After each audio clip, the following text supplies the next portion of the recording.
若个讲到2个月前，高中学生互人挂颔棍死亡案件，互外界是更加关心学校的安全问题。理论联盟就指出，去年高中及以下学校平均每天都72件的暴力事件来发生，有超过1/4的学生无认为学校是安全的所在。新北市高中生和共校的学生夜刀攻击不幸死亡，互各界惊到烦恼校园安全有进步。根据教育部统计，去年校园暴力事件甲偏差行为有26442件，比前一年加1万件，平均每天发生72件。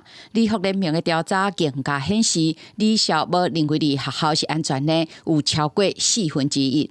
我是在国中的时候目睹到班上有暴力的事件。那我在9年级的时候有听说他已经就是被班上男生打到头，需要去医院缝针。理学联盟举办校园暴力防治记者会，邀请专家代表。小华讲，迄时阵正希望班导师会当更较关心受暴力的学生，长期关心理校心理健康的医生，但即采是希望为有方面做起。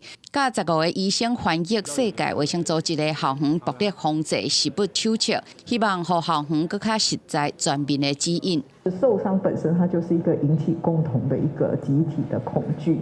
那在恐惧的时候，你其实没办法，你的大脑就像恋爱脑这样，只能进入情绪脑的思考。也许我们需要先想过这个议题，这时候我们才不会只用冲动或本能去因应。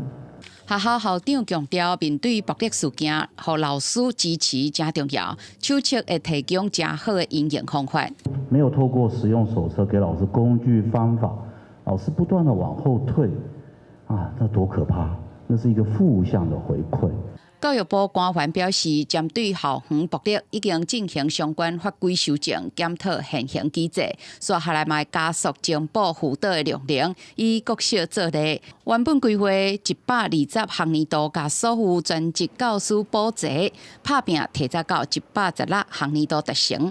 记者林建文、吴家宝台北报道。